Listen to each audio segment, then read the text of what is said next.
नमस्कार, आप देख रहे हैं दाव पेच। मैं हूं आपके साथ प्रीति रघुनंदन। 2:30 का वक्त और हम पॉलिटिकल डिबेट लेकर आपके सामने हाजिर हो जाते हैं और साथ ही हम चर्चा करते हैं आज के सबसे अहम मुद्दे की। और आज जो उत्तर प्रदेश के सूबे से बड़ी खबर आई है वो ये कि समाजवादी पार्टी के परिवार में सेंध लगाने में भारतीय जनता पार्टी कामयाब रही है और अपर्णा यादव को उन्होंने पार्टी की सदस्यता दिलवा दी है। भारतीय जनता पार्टी के जरिए अब कमल खिलाती हुई अपर्णा यादव सामने आएंगी। हालांकि ये कहा जा रहा है कि लखनऊ कैंट से वो चाहती थी कि इस बार भी उन्हें समाजवादी पार्टी की टिकट पर चुनाव लड़ने का मौका दिया जाए, लेकिन ऐसा हो नहीं सका क्योंकि 2017 में बीजेपी की तरफ से रीता बहुगुणा जोशी से वो हार गई थी। और उसके बाद अब अखिलेश यादव ये चाह रहे थे कि जो भी जिताऊ उम्मीदवार हो हम उन्हें ही टिकट दें। ऐसे में सवाल ये कि क्या अब अपर्णा यादव के जरिए जो सेंध बीजेपी ने लगाई है, क्या ये एक तरह से भरपाई कहें या उससे बड़ा झटका देने की कोशिश समाजवादी पार्टी को कहें कि पीछे बीते दिनों हमने देखा कि समाजवादी पार्टी में लगभग दर्जन भर बीजेपी के, चाहे वो केंद्रीय मंत्री हो, पूर्व विधायक हो, वो शामिल हो गए हैं। तो क्या उसका जवाब है, इसी को हम समझेंगे। लेकिन खास मेहमान भी आपको दिख रहे हैं हमारे साथ। प्रशांत उमराव बीजेपी से जुड़ चुके हैं, शौकत अली समाजवादी पार्टी से जुड़ चुके हैं और साथ ही अंशु अवस्थी प्रवक्ता कांग्रेस पार्टी का से हमारे साथ जुड़ चुके हैं। आप तीनों मेहमानों का बहुत बहुत स्वागत है। शुरुआत आप लोगों से बातचीत के सिलसिले को करें उससे पहले आइए सुनते हैं वो बयान जिसके आधार पर इस बातचीत के सिलसिले को हम आगे बढ़ाएंगे। मैं, जैसा कि सभी जानते ही हैं, मैं हमेशा से प्रभावित रहती थी आदरणीय प्रधानमंत्री जी से, और मेरे चिंतन में हमेशा राष्ट्र सबसे पहले है। मुझे लगता है कि राष्ट्र का धर्म मेरे लिए सबसे ज़्यादा ज़रूरी है और मैं बस यही बोलना चाहती हूँ कि अब मैं राष्ट्र की आराधना करने निकली हूँ। इसलिए आप सभी लोगों का सहयोग भी बहुत अनिवार्य है और मैं बहुत हमेशा से प्रभावित रहती हूँ जिस प्रकार की कार्यशैली है, चाहे वो स्वच्छ भारत मिशन हो, चाहे वो महिलाओं के लिए स्वावलंबी जीवन हो, चाहे वो रोज़गार हो। मैं हमेशा से भारतीय जनता पार्टी की स्कीम से हमेशा से बहुत प्रभावित रहती हूँ और यही कहूँगी कि जो भी कर सकूँगी अपनी क्षमता से करूँगी। जी। तो अपर्णा यादव को आपने सुना और उस पर रिएक्शन मुख्यमंत्री और समाजवादी पार्टी के वर्तमान अध्यक्ष श्री अखिलेश यादव जी अपने परिवार में ही सफल नहीं हैं और प्रदेश के मुख्यमंत्री के रूप में भी असफल रहे हैं, सांसद के रूप में भी असफल हैं और उनको इतना लंबा समय, भारतीय जनता पार्टी प्रत्याशियों की पहली सूची आई, हमारे माननीय मुख्यमंत्री जी का, मेरा भी नाम पहली सूची में आया, लेकिन अभी भी कहते थे कि हमने बड़ा विकास किया है। जो विकास योजनाएं आती थी उस पर स्टिकर चस्पा करने का काम की हमने ये शुरू किया है और कोई विकसित क्षेत्र उनके द्वारा जो विकास किया गया उस क्षेत्र से उनके अंदर चुनाव लड़ने की हिम्मत नहीं हो रही है। यह जान करके मुझे आश्चर्य हो रहा है। चलिए, आप केशव प्रसाद मौर्य को सुन रहे थे, दो बातें उन्होंने मिला दी है। मैं चाह रही थी कि ये हिस्सा भी जरूर आए हमारी डिबेट की चर्चा में, लेकिन खैर उनके बयान के आधार पर अब हम इस बातचीत के सिलसिले को आगे बढ़ाते हैं। मैं सबसे पहले शुरुआत समाजवादी पार्टी से करना चाहती हूँ। शौकत अली जी, क्या ये जवाब एक तरह से माना जाए कि किस तरह से भारतीय जनता पार्टी के जो केंद्रीय मंत्री थे, किस तरह से उनसे जुड़े हुए जो कैबिनेट मंत्री थे उनको आपने शामिल कराने की कोशिश की, उसके बाद विधायकों को शामिल कराने की कोशिश की, पूर्व विधायक और लगभग दर्जन भर ऐसे लोग हैं जिन्हें आपने शामिल कराने की कवायद कर ली, लेकिन परिवार में सेंध एक बड़ा झटका है आप लोगों को। प्रीति जी, पहली बात मैं यही कहूंगा कि माननीय राष्ट्रीय अध्यक्ष ने साफ तौर पे कहा कि ऐसे किसी भी व्यक्ति को टिकट नहीं दिया जाएगा चुनाव मैदान में जिसका जनाधार ना हो। उसमें अपर्णा यादव जी भी शामिल थी और ये बात बड़ी बखूबी वो जानती भी थी कि मुझे टिकट नहीं मिलेगा। उन्हें चुनाव लड़ना था, इसलिए तमाम राजनीतिक दलों के वो चक्कर काट रही थी। उन्हें लगा कि भारतीय जनता पार्टी ठीक है तो वो भारतीय जनता पार्टी में चली। अब रही बात, आपके स्लोगन में एक चीज दिख रही थी कि वो मुलायम सिंह की बहू। मैं बड़ा आश्चर्य में था कि उनको भी मुलायम सिंह के नाम की जरूरत पड़ गई, क्योंकि वो अपर्णा यादव बन के चुनाव नहीं लड़ पाएंगी, चुनाव हार जाएंगी फिर वो, इसीलिए मुलायम सिंह जी का नाम यूज किया जा रहा है। अगर वो ये कहती कि नहीं सिर्फ मैं अपर्णा यादव हूं और चुनाव मैदान में आना चाह रहा हूं, तो भारतीय जनता पार्टी मुझे लगता है उनको शामिल भी ना करती। उनके नाम के आगे आप लोगों ने मुलायम सिंह की बहू लिख दिया, इसलिए भारतीय जनता पार्टी ने स्वागत कर दिया कि जल्दी आ जाओ मुलायम सिंह की बहू। हो सकता है ये चेहरा हमारे लिए ठीक हो। रही बात जिनका क्षेत्र में जनाधार नहीं, ऐसे तमाम लोगों के टिकट कटेंगे, वो कहीं ना कहीं जाने का काम करेंगे। समाजवादी पार्टी विकास के लिए राजनीति कर रही है, उत्तर प्रदेश को विकास की ओर ले जाना, इसलिए राजनीति कर रही है। ऐसे तमाम लोग रहेंगे जो लगेगा अपने हित के लिए सिर्फ फैसला कर रहे होंगे, वो भाग जाते हैं तो उनके भाग जाने से हमें कोई फर्क पड़ने वाला नहीं। प्रशांत उमराव जी, अभी आपने शौकत अली जी को सुना, उन्होंने कहा कि आप भले ही इसे माने कि हमने परिवार में सेंध लगा ली, लेकिन अपर्णा यादव का कोई ऐसा जनाधार तो है नहीं कि वो चुनाव जीत जाए या जीत पाए। देखिए, भी मैं शौकत अली जी को सुन रहा था। पहली बात तो ये उनका नाम भी सही से नहीं ले पा रहे हैं, तो ये इसे समझ सकते हैं कितना महिलाओं का सम्मान करते हैं। दूसरा, सभा के नहीं, हम जानते ही नहीं है उनको, हम उनको जानते ही नहीं ठीक से, उनका हम लोगों से कोई मेल मिलाप नहीं रहा। कैंट की विधानसभा से सटा हुआ मेरा घर है, एकदम चंद कदमों की दूरी पे है, चंद कदमों की दूरी पे उनका आवास। हम लोग ठीक से कभी मेल मिलाप उनसे नहीं रहा है, और वो कार्यकर्ताओं से कभी संवाद बनाकर नहीं रखी, वो क्षेत्र की जनता से भी उनका कोई संवाद नहीं रहा। तो ऐसे लोगों को क्षेत्र की जनता के बीच हम कैसे भेज दें? पैनल में शामिल हुए लोग, रुक जाइए, मैं जवाब दे रहा हूँ। तो कम से कम बोले। प्रशांत जी, आप कहिए अपनी बात को। सपा के एक दूसरे प्रवक्ता ने तो यह कह दिया है कि मुलायम सिंह यादव जी का कोई दूसरा बेटा ही नहीं, वो तो केवल अखिलेश यादव को ही जानते हैं और डिंपल भाभी को ही जानते हैं। तो उन्होंने तो उनको बहु मानने से भी इनकार कर दिया है। और ये समाजवादी पार्टी का चरित्र है, और ये पहली बार नहीं कि समाजवादी पार्टी महिलाओं को इस तरह अपमान हुआ है। इसके पहले भी समाजवादी पार्टी की एक महिला नेत्री थी, प्रवक्ता होती थी, उनके साथ इनके कार्यकर्ताओं ने गाली गलौज किया था, उनको छोड़कर के मजबूरी में कांग्रेस जाना पड़ा था। एक और इनकी आगरा से चुनाव लड़ी थी महिला प्रत्याशी, उनके साथ भी इन्होंने गाली गलौज किया, उन्होंने अखिलेश जी शिकायत की। और डिंपल जी का हमने स्वयं वीडियो देखा किस तरीके से प्रयागराज में इनके कार्यकर्ता उनके मंच पर चढ़ने का प्रयास कर रहे थे। बार बार वो डांट रहे थे कि मैं आपके अखिलेश भैया शिकायत करूंगी। जोई सिंह जी रिक्वेस्ट कर रहे थे कि आप मंच पर मत चढ़िए। तो समझिए, जब ये अपने परिवार की महिलाओं का सम्मान नहीं कर सकते हैं, तो हम कैसे इनसे उम्मीद करें कि ये दूसरी सामान्य महिलाओं का सम्मान करेंगे? ये समाजवादी पार्टी के महिला विरोधी चरित्र है, और प्रदेश की और देश की महिलाएं समझ रही हैं कि उनका सम्मान और जो है इज्जत उनकी केवल भारतीय जनता पार्टी में सुरक्षित है। इसलिए जो महिला है भारतीय जनता पार्टी। अपर्णा यादव का जनाधार कितना है? जो भी पार्टी, हमारी पार्टी भारतीय जनता पार्टी में कोई भी व्यक्ति आना चाहता है उसका स्वागत है। जनाधार निश्चित और जनाधार तो जिसका होगा जो होगा, और कोई टिकट के लिए नहीं आई है, उन्होंने पार्टी में किसी टिकट की शर्त पे शामिल नहीं हुई। उन्होंने स्पष्ट रूप से बोला कि नरेंद्र मोदी जी की विचारों से, राष्ट्रवाद के विचार से वो सहमत हो गए। भारतीय जनता पार्टी। आप ये कहना चाह रहे हैं कि अपर्णा यादव बीजेपी में शामिल जरूर होगी, चुनाव नहीं लड़ेंगी? नहीं, मैं ये नहीं कहना चाह रहा हूँ। वो अपनी इच्छा से शामिल हुई हैं, और भारतीय जनता पार्टी में कौन चुनाव लड़ेगा नहीं लड़ेगा केंद्रीय चुनाव समिति हमारा तय करती है। नहीं तो बताइए ना, कहाँ से टिकट दीजिएगा?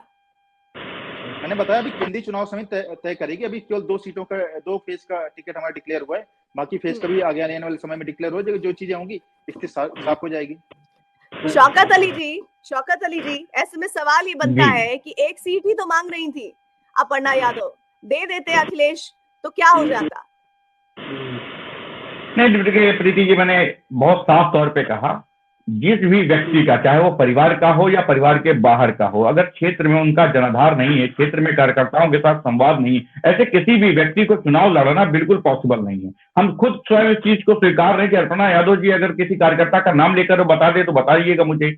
समाजवादी पार्टी के 5 साल कार्यकाल में काटे उन्होंने, किसी एक कार्यकर्ता का उनके साथ फोटो नहीं है, वो संवाद नहीं करती थी, किसी से बात नहीं करती थी, उनका कोई जनाधार नहीं। इससे पहले समाजवादी पार्टी उनको चुनाव लड़ाया भी था, हार गई थी। तो ये गलती हम लोग भी स्वीकार कर रहे हैं कि उनको चुनाव लड़ाना हमारी गलती थी। मंच से उन्होंने ये कहा कि मुलायम सिंह यादव, नेताजी ने उन्हें बहुत समझाया, पर अपर्णा जी मानी नहीं और चली गई बीजेपी में। देखिए, वो बहू के नाते समझा रहे थे।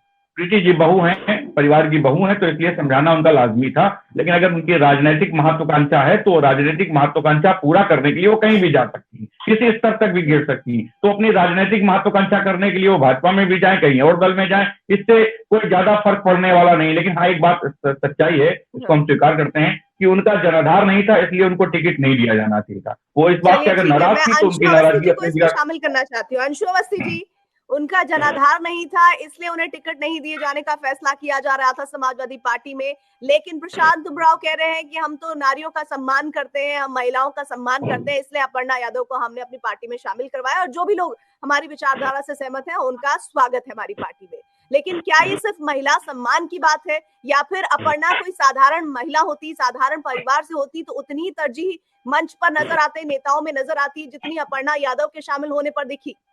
देखिए, 2 बातें इसमें बड़ी महत्वपूर्ण है। एक तो अगर जो भी समाजवादी पार्टी की तरफ से कहा जा रहा है कि उनको हम टिकट नहीं दे रहे थे, तो अभी उस सीट पर कहीं भी कोई कैंडिडेट भी डिक्लेयर नहीं हुआ जहां से पिछली बार चुनाव लड़ी थी, और ना ही भारतीय जनता पार्टी की तरफ से। एक चीज सब समझ में आ रही है कि जो भाजपा समाजवादी पार्टी पर भ्रष्टाचारी होने की आती थी, कहती थी कि समाजवादी पार्टी ने भ्रष्टाचार किया है, अपराधी है, और उन्हीं के नेताओं को अपनी पार्टी में करा रही, खास तौर से उनके परिवार के सदस्य थे। तो ये भाजपा का जो चाल चरित्र चेहरा है सब अलग अलग है। ये कहते कुछ है, करते कुछ है।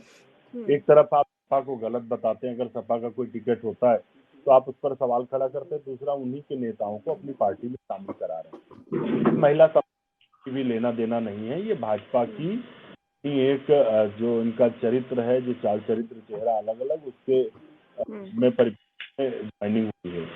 दूसरा, महिलाओं को लेकर, पूरी महिला सम्मान को लेकर हम तो पूछ रहे हैं भाई, जो भाजपा के साथी यहाँ पर बैठे हुए हैं, मैं नहीं जानता, बेटी बचाओ बेटी पढ़ाओ जो फंड था उसमें 79% बैनर प्रोपेगेंडा में आपने खर्चा कर दिया। उत्तर प्रदेश में सबसे ज्यादा महिलाओं पर अत्याचार हुआ, अकेले पूरे देश का अकेले 24% महिलाओं पर अत्याचार उत्तर प्रदेश में हुआ। एक बेटी भी रात को जलाया गया मिट्टी का तेल डालकर। तो ये जो सारी बातें हैं ये सब दिखाती है कि भाजपा का सिर्फ और सिर्फ सत्ता स्वार्थ, सत्ता का प्रेम है, और लेकिन ये इस बार फलीभूत होने वाला नहीं, सफल होने वाला नहीं है। जनता की है कि सिर्फ और सिर्फ धार्मिक ध्रुवीकरण करके भाजपा चुनाव में लड़ना चाहती है, क्योंकि जितनी वादे 2017 में की उन सभी पर हर मोर्चे पर भी रोजगारी दे नहीं पाए। कहा था 70 लाख नौकरियां देंगे, किसानों के ऊपर से ज्यादा अत्याचार हुआ। हम तो कहते हैं कि भाजपा के लोग पत्र लाए कि 5 साल में इन्होंने उत्तर प्रदेश में क्या किया। कहते हैं हमने 4 लाख नौकरियां दी। नौजवान जब सूचना के अधिकार से जानकारी मांगता है तो कहते हैं कि सूचना नहीं है। तो जब आप इतना झूठा प्रोपेगेंडा फैलाते हैं तो उसको प्रदेश का जन देख रहा है, अब कुछ भी चलने वाला नहीं है। दूसरा एक सवाल समाजवादी पार्टी से भी है, ऐसा क्यों हो रहा है कि कभी कल्याण सिंह समाजवादी पार्टी में शामिल हो जा रहे हैं, उनको के बेटे को मंत्री बनाया जा रहा है, कभी अपर्णा यादव जी भाजपा में चली जा रही हैं, एक दूसरे से दोनों नूरा कुश्ती भी करते हैं दोनों राजनीतिक दल। मंत्री जी मुलायम सिंह जी से मिलने जाते हैं, भाजपा के प्रदेश अध्यक्ष उनसे मिलने जाते हैं। तो आप क्या ये कहना चाहते हैं अंशु अवस्थी जी कि ये दोनों ही आपस में एक दूसरे की ए बी टीम है? नहीं, देखिए ये जो नूरा कुश्ती है इसको प्रदेश जनमानस तो समझ ही रहा है। आप बताइए, कांग्रेस की सरकारें जहां जहां हैं, जिन राज्यों में या इससे पहले जहां थी, भाजपा के लोग दंगा नहीं कर पाए। लेकिन उत्तर प्रदेश में ऐसा क्यों होता है कि समाजवादी पार्टी की सरकार बनी रही, इनका पुलिस फोर्स बना रहा और भाजपा के गुंडे करते रहे। आज फिर से उसी तरीके का माहौल बनाया जा रहा है। तो ये सिर्फ और सिर्फ दोनों राजनीतिक दल चाहते हैं कि जनता के मुद्दों पर बात ना हो, ध्रुवीकरण हो, जिससे एक तरफ एक जो पोल है वो उनके साथ खड़ा हो, दूसरा पोल उनके साथ खड़ा हो। प्रशांत उमराव जी, ठीक है, मैं समझ गई अंशु जी। प्रशांत जी, मुझे इस बात का जवाब दीजिए कि क्या स्वामी प्रसाद मौर्य का जाना और दारा सिंह चौहान के जाने की भरपाई की जा रही है अपर्णा यादव के जरिए? देखिए, हमें किसी के जाने से, भारतीय जनता पार्टी बहुत बड़ी पार्टी, किसी के जाने से बहुत कोई अंतर नहीं पड़ने वाला। हमारी कार्यकर्ता आधारित पार्टी है और हमारी हर विधानसभा में 5-5 मजबूत दावेदार हैं, उम्मीदवार हैं जो किसी भी सीट को जीत सकते हैं। और जो कांग्रेस के प्रवक्ता जो बता रहे थे, आज इनकी जो पोस्टर गर्ल थी डॉक्टर प्रियंका मौर्य, उन्होंने प्रियंका वाड्रा के झूठ का एक्सपोज किया। जो महिला के बारे में इन्होंने नारा दिया था, उन्होंने बताया किस तरीके से प्रियंका वाड्रा ने पैसे ले लेकर के महिलाओं को टिकट दिए हैं। डॉक्टर प्रियंका मौर्य से भी पैसे मांगे गए प्रियंका वाड्रा के पीए द्वारा, या पैसा दीजिए तब आपको टिकट मिलेगा। उन्होंने एक्सपोज किया किस तरीके उन्होंने पैसा लेके टिकट दिया और स्क्रीनिंग का लोग झूठा कर रहे थे, झूठा दावा कर रहे हैं। और अलवर में अभी देखिए कि बच्ची के साथ रंजगी हुई और पूरा वहां का राजस्थान का प्रशासन, सीएम से लेकर सारे अधिकारी ये कह रहे हैं कि वहां तो कोई रेप हुआ ही नहीं है। आज तक 1 सप्ताह हो गया, उस बच्ची के जो रंजगी हुई उसके आरोपी आज पकड़े नहीं गए हैं। और कांग्रेस किस बात की, जनता की ईदों की बात करनी चाहती है कि मौलाना तौकीर रजा को साथ में लेकर के चल रहे हैं। जो मौलाना तौकीर रजा कह रहा है कि अगर मुसलमान हथियार उठा लेंगे तो हिंदुओं को भागने की जगह नहीं मिलेगी, देश का नक्शा बदल जाएगा। उस मौलाना तौकीर रजा को ये लोग साथ में लेकर के चल रहे हैं। इस तरह की जनता की बात करना चाहते हैं। कांग्रेस का इतिहास है, दंगों का इतिहास है, जितने देश के बड़े दंगे हुए कांग्रेस के शासनकाल में हुए हैं।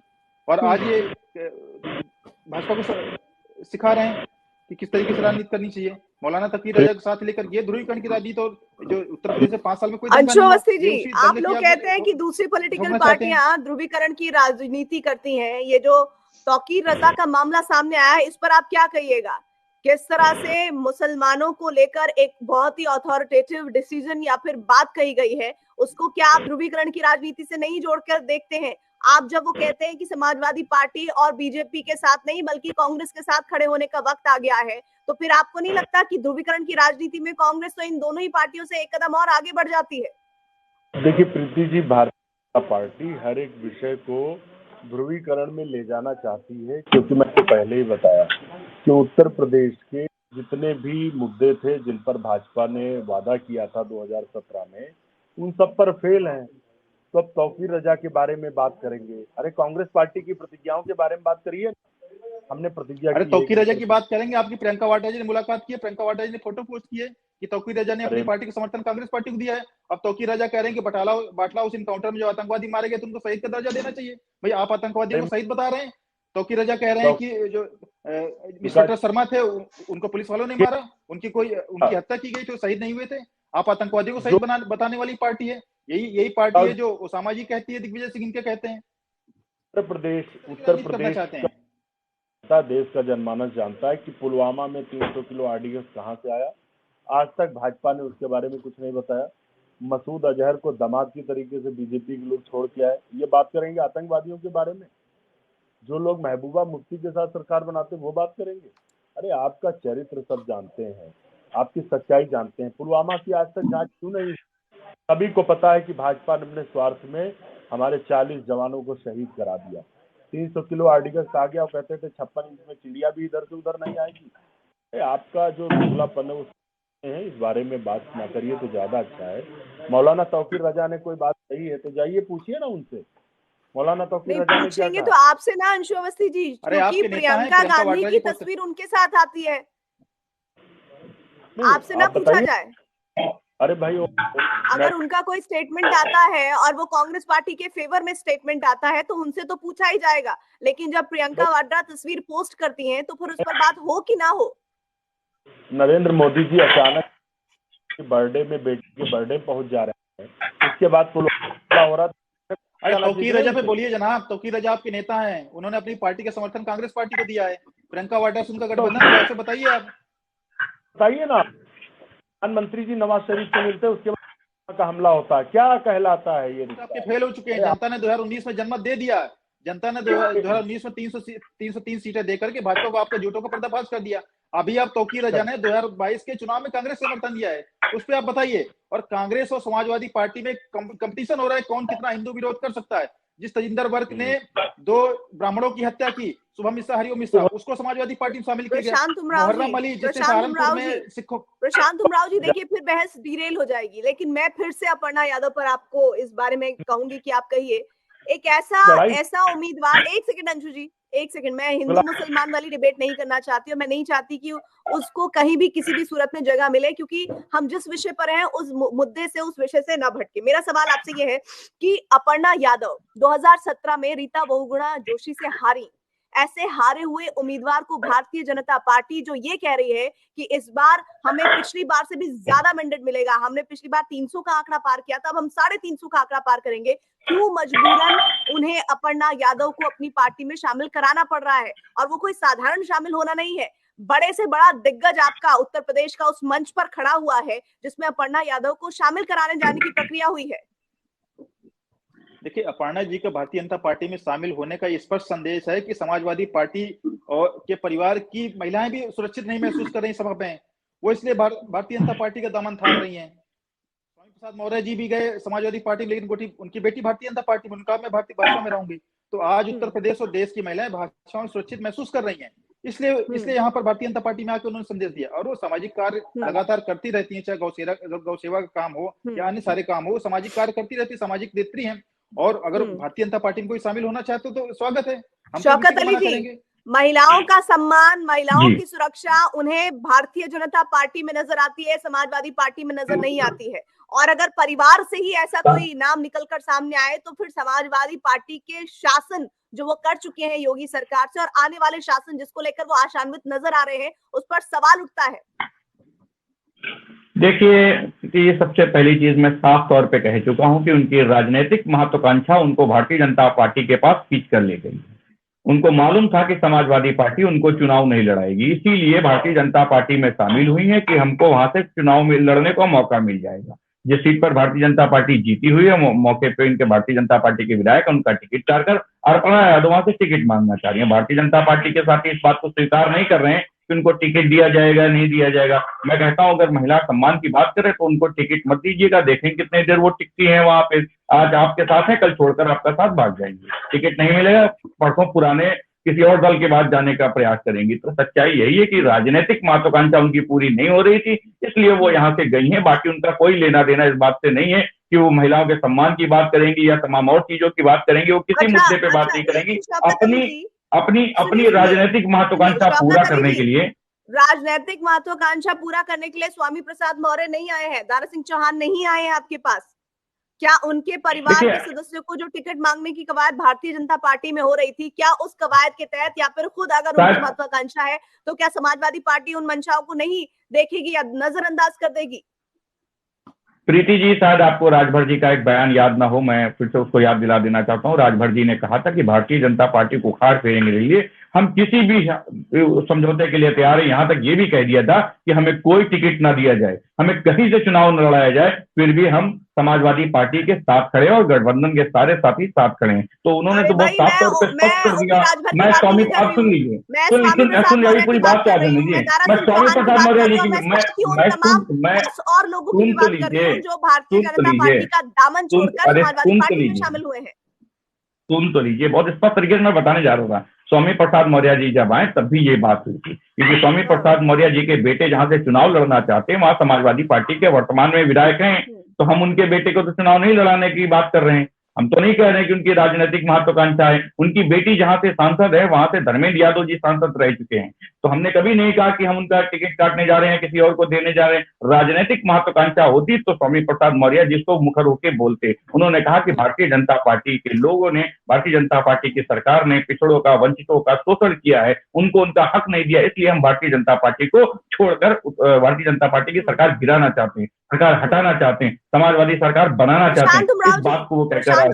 सुन लीजिए, आप क्योंकि अर्पणा जी की बात आई, सुनिए मेरी बात सुनिए। शौकत अली जी कह रहे हैं, जैसे आपने कहा कि वो महिला विरोधी हैं, महिलाओं का सम्मान नहीं करते, महिलाओं की सुरक्षा नहीं देते हैं। अब शौकत अली कह रहे हैं कि आप दलितों पिछड़ों का ख्याल नहीं रखते, इसलिए वैसे नेता आपको छोड़कर समाजवादी पार्टी के साथ जुड़ रहे हैं।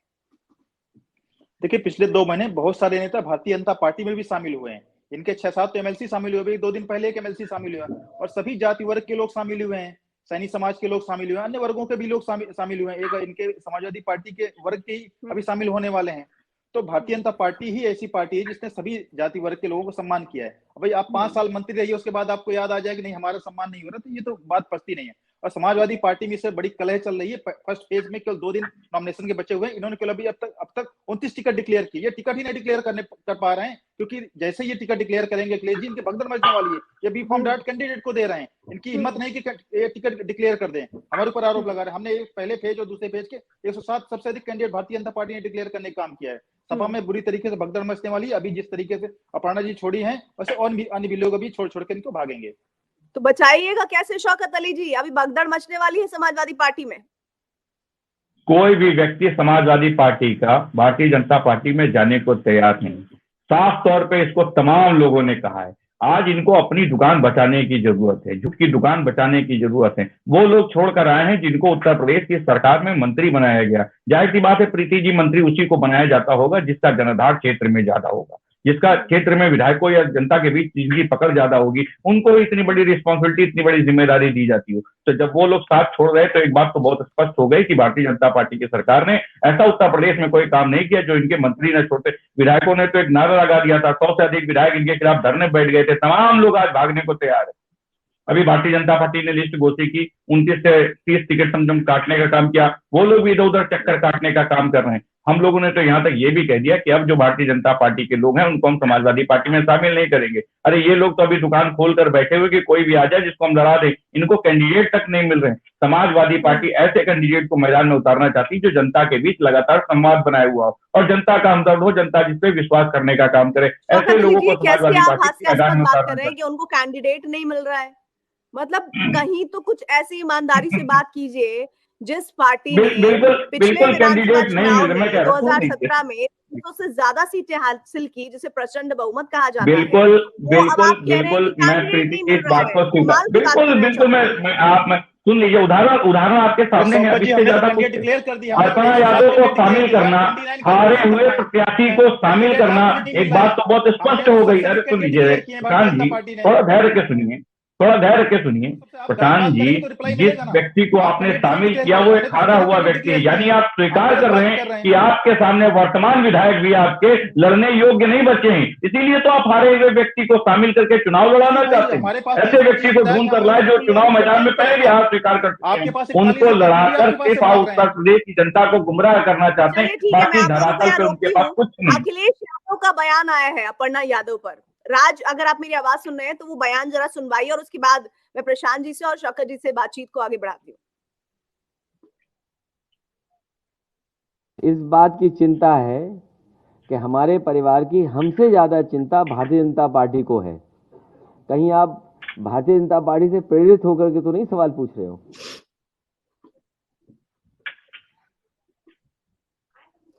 ये कल का स्टेटमेंट है अखिलेश यादव का। कल जब पूछा गया था, खबरें आ रही थी कि अपर्णा यादव किसी भी वक्त भारतीय जनता पार्टी में शामिल हो जाएंगी, तो आखिरकार शामिल होने के बाद उनका क्या रिएक्शन आता है ये हम जरूर ध्यान में रखेंगे। लेकिन अभी अखिलेश यादव का पुराना स्टेटमेंट, जिसमें वो कह रहे हैं कि भारतीय जनता पार्टी को हमारे परिवार की चिंता ज्यादा है। लेकिन प्रशांत उमराव जी, सवाल तो आपकी पार्टी पर इसलिए उठेंगे क्योंकि अगर कोई साधारण महिला, साधारण परिवार की महिला, जिसके ऊपर यादव परिवार ना लिखा होता, जो मुलायम सिंह यादव की बहू ना होती, अखिलेश यादव से किसी का जिसका रिश्ता ना होता, तो क्या आपको लगता है कि इतना मंच सजा होता और इतने बड़े दिग्गज मंच पर मौजूद रहते और इतनी बातचीत और चर्चा तक होती अपर्णा यादव के बारे में जितनी हो रही है?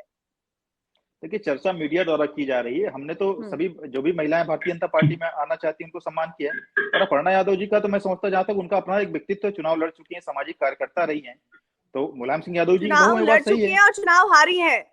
पहली बार होगा प्रशांत उमराव जी, लखनऊ कैंट से अगर आप अपर्णा यादव को टिकट देते हैं, वैसे तो अभी कोई चर्चा इस वक्त स्थिति नहीं दिख रही है, हालांकि ये खबरें हैं कि केंद्र में उन्हें महत्वपूर्ण जिम्मेदारी दी जा सकती है, लेकिन लखनऊ कैंट से अगर उन्हें उम्मीदवारी दी जाती है तो फिर बीजेपी पर भी सवाल होगा कि हारे हुए कैंडिडेट को उतारा जा रहा है, जबकि आपके पास रीता बहुगुणा जैसी कद्दावर नेता थी जो कांग्रेस पार्टी छोड़कर आपकी पार्टी में शामिल हुई और वो अपने परिवार के लोगों के लिए, अपने बेटे के लिए टिकट मांग रही हैं। देखिए, भारतीय जनता पार्टी ने स्पष्ट कर दिया है कि कुछ एक्सेप्शन को छोड़ के एक पार्टी से, एक परिवार से एक ही व्यक्ति को टिकट मिलेगा, और कहां से किसको टिकट मिलेगा हमारी केंद्रीय चुनाव समिति डिसाइड करेगी। ये मीडिया के स्पेकुलेशन पे नहीं होता है, बहुत सारी इस तरह की चर्चाएं चलती हैं, लेकिन उस पर मैं अभी कुछ नहीं कहूंगा। जिसका जहां से जो टिकट मिलना होगा अगले 2-4 दिन में क्लियर हो जाएगा। चलिए शौकत अली जी, एक और सवाल लगातार हमारे व्यूअर्स जानना चाहते हैं, वो ये कि अखिलेश यादव कहां से चुनाव लड़ रहे हैं? प्रीति जी, आपकी आवाज साफ नहीं है, फिर से सवाल दोहराना। अखिलेश यादव कहां से चुनाव लड़ने वाले हैं इस बार?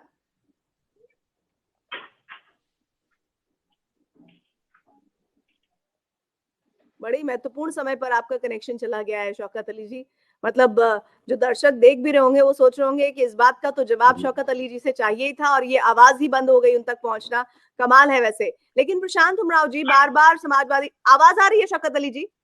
आवाज आ रही है? हाँ, अब आ रही है जी। अखिलेश यादव कहां से चुनाव लड़ने वाले हैं? देखिए, ये फैसला अभी नहीं लिया गया है, राष्ट्रीय नेतृत्व तय करेगा कि कहां से माननीय जी चुनाव लड़ेंगे, ये तय हो जाएगा। अभी इस पे भी फैसला हो रहा है, विचार हो रहा है, जल्द आप लोगों को खबर दे दी जाएगी। चुनाव तो लड़ रहे हैं। आजमगढ़, मैनपुरी, कहां से लड़ने की तैयारी है? जल्द आपको सूचना मिल जाएगी, इसलिए इसमें ज्यादा दिक्कत नहीं है। जब सूचना आ जाएगी तो आप लोग को बता भी दिया जाएगा। अभी इसकी कोई सूचना नहीं दी गई। चलिए ठीक है, इस बहाने कम से कम 2 कद्दावर नेता तो मैदान में उतरे हुए नजर आएंगे, जहां एक तरफ योगी आदित्यनाथ गोरखपुर से चुनाव लड़ते हुए नजर आएंगे, वहीं दूसरी तरफ मुलायम सिंह के बेटे अखिलेश यादव, समाजवादी पार्टी के अध्यक्ष, भी चुनाव मैदान में होंगे। लेकिन बड़ा सवाल अपर्णा यादव को लेकर था, जिस पर हमने बहस और चर्चा की कि अपर्णा यादव एक बड़ी सेंध मुलायम परिवार में मानी जा रही है भारतीय जनता पार्टी में उनके शामिल होने के बाद, और साथ ही ये भी कहा जा रहा है कि जिस तरह से एक लगातार सिलसिला चल रहा था भारतीय जनता पार्टी से ज्वाइन करने वाले लोगों का समाजवादी पार्टी में, उसके हिसाब से भारतीय जनता पार्टी ने समाजवादी पार्टी को बड़ा झटका देने की कोशिश की है। हालांकि अपर्णा यादव को बहुत मजबूत जनाधार नहीं है, इस बार वो चुनाव कहां से लड़ती हैं, लड़ती भी हैं कि नहीं लड़ती है, ये भी देखना अहम होगा। आप दोनों का बहुत बहुत शुक्रिया हमारे साथ जुड़ने के लिए। अंशु जी आपका भी शुक्रिया, बीच में आपसे कनेक्शन टूट गया। बाकी हमारे उन तमाम व्यूअर्स का बहुत बहुत धन्यवाद जो इस लगातार चर्चा में बने रहे हमारे साथ। कल फिर 2:30 बजे आपसे मुलाकात होगी। बाकी खबरों के लिए आप जरूर नेटवर्क 18 से जुड़े रहिए।